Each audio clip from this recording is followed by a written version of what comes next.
ఈ అన్నం ఎట్లా తినడు. ఇగో పిల్లల లొల్లి. సో, ఈ పిల్లల లొల్లి ఇట్లా ఉన్నది. ఈ రాష్ట్రంలో ఈ పిల్లల లొల్లి మనం గత 10 ఏళ్లలో ఎప్పుడైనా ఇట్లా చూసామా? ఎక్కడన్నా చూసామా? లేదు.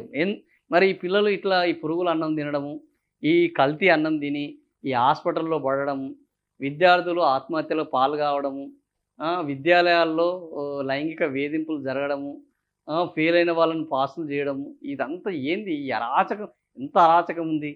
సో, ఈ అరాచకానికి కారణం ఎవరయ్యా అని ఆలోచిస్తే వేరే వాళ్ళైతే కాదు, మనమే.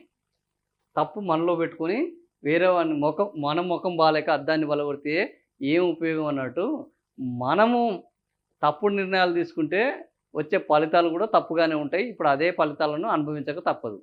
సో, ఇప్పుడు అందుకనే అయితే ఈళ్ళకేం సంబంధం లేదు. వీళ్ళ తల్లిదండ్రులకు సంబంధం ఉన్నది.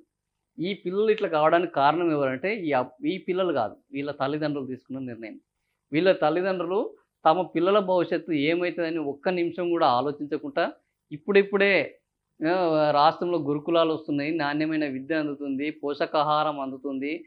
మన రెసిడెన్షియల్ విద్యార్థులు దేశవ్యాప్తంగా మంచి మంచి ఫలితాలను పొందుతున్నారు అని వాళ్ళు ఎదుగుతున్న క్రమంలో వాళ్ళ పిల్లల భవిష్యత్తుని పణంగా పెట్టి వాళ్ళు తీసుకున్న నిర్ణయం ఈరోజు ఆ పిల్లల్ని ఆ స్థాయికి తీసుకొచ్చింది. ఇందులో ఈ పిల్లల తప్పు లేదు. ఈ పిల్లలను గనక తల్లిదండ్రులు తీసుకున్న నిర్ణయం ఓటు అనే నిర్ణయం ఉందా, అది వాళ్ళ తప్పు. సో, మీరు తప్పుడు నిర్ణయం తీసుకున్నారు కాబట్టి దానికి మూల్యం ఎవరు చెల్లిస్తున్నారంటే మీ పిల్లలు చెల్లిస్తున్నారు. ఇప్పుడు ఈ సర్పంచ్ ఎన్నికల్లో కూడా ఇట్లాంటివి తప్పుడే చేస్తే దానికి కూడా మూల్యం మళ్ళా మన కుటుంబాలే చెల్లిస్తాయి. మన గ్రామాలే చెల్లిస్తాయి. అంతకు మించి జరిగేది ఏముండదు.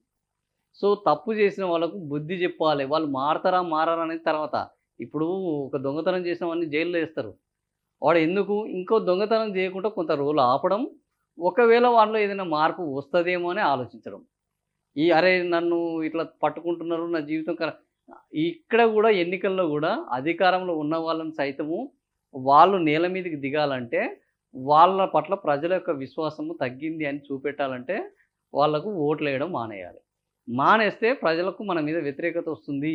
ఇంకా పోతే ఇంకా అడ్డగోలుగా వ్యతిరేకత వస్తదని వాళ్ళు ఆగడానికి అవకాశం ఉంటది.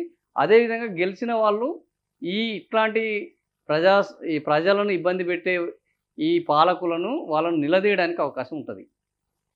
సో, ఈ 2 రకాల ప్రయోజనాలు ప్రజాస్వామ్యంలో ఉన్నాయి కాబట్టి ఇన్ని రకాల ఎన్నికలు పెట్టారు. లేకపోతే ఒకే ఎన్నిక పెడితే అయిపోతది. వాళ్ళు అధికారంలో ఉన్నారు కాబట్టి అన్ని ఎన్నికలు మళ్ళీ ఇవన్నీ ఎందుకు? ఆళ్ళు అధికారంలో ఉంటే మళ్ళా వాళ్ళనే గెలిపించాలి అని అనుకుంటే ఇన్ని రకాల సర్పంచులు ఎందుకు? జెడ్పీటీసీలు ఎందుకు? ఎంపీటీసీలు ఎందుకు? జెడ్పీలు ఎందుకు? వీళ్ళందరూ ఎందుకు? సో, కాబట్టి ఇన్ని రకాల ఇవి చెక్స్ అండ్ బ్యాలెన్సెస్. సో, ఒక వ్యవస్థలో చెక్ అండ్ బ్యాలెన్స్ లేకపోతే ఆ వ్యవస్థ నియంతృత్వంగా మారుతుంది అని ఆ రోజు ఇవన్నీ పెట్టారు. కానీ ఇది అర్థం గాక అధికారంలో ఉన్న వాళ్ళని మాత్రమే గెలిపిస్తే మనకు నిధులొస్తాయి, అభివృద్ధి వస్తాయి, సంక్షేమం వస్తదనేది ఒక దౌర్భాగ్యమైన ఆలోచన. అధికారంలో ఉన్నవాడిని నిలదీస్తే నిధులొస్తాయి.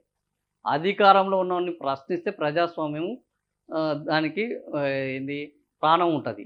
అధికారంలో ఉన్నవాడిని అడుగడుగునా అడ్డుకుంటే అరాచకాలు చేయకుండా, అవినీతి చేయకుండా, అకృత్యాలకు పాల్పడకుండా అడ్డుకుంటే అధికారంలో ఉన్నవాడిని ప్రగతి లభిస్తది. ప్రజాస్వామ్యం నెరవేరుతది. సో, ఇది చేయకుండా మనం అధికారంలో ఉన్నవాడిని గెలిపిస్తేనే మనకు నిధులొస్తాయి. ఇది మన బానిస ఆలోచనకు నిదర్శనం. ఎందుకంటే అధికారంలో ఉన్నవాడిని అంటే ఆ రోజు బ్రిటిష్ వాడిని కూడా తరమాల్సిన అవసరం లేదు. అధికారంలో ఉన్నవాడినే గెలిపించాలనుకుంటే నిజాము ప్రభుత్వం పోవాల్సిన అవసరమే లేదు. సో, ఇట్లాంటి ప్రభుత్వంలో ఉన్నవానికే మనం పట్టం కట్టాలి. ప్రభుత్వంలో ఉన్నవానికే పట్టం కడితే మనకు సంక్షేమ ఫలాలు అందుతాయి, ప్రగతి ఫలాలు అందుతాయి అనుకోవడం ఒక బానిసత్వపు ఆలోచన. ఈ బానిసత్వపు ఆలోచన నుంచి బయటికి రాకపోతే ఖచ్చితంగా మనం ఇంకింత బానిసలుగా అయితాము, కట్టు బానిసలుగా తయారైతాము. అవతల ఉన్నారు మరింత నియంత్రణలుగా మారతారు. మన మీద స్వారీ చేస్తారు.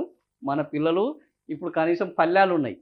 రేపు అవి పల్లాలుండయి. కనీసం పల్లాలు కూడా లేకుండా ఆ గిన్నెలల్లా చేతులు పెట్టి తోడుకొని తినాల్సిన పరిస్థితి వస్తది. ఆ పరిస్థితి రావద్దు అనంటే మనం కొద్దిగా ఆలోచించాలి.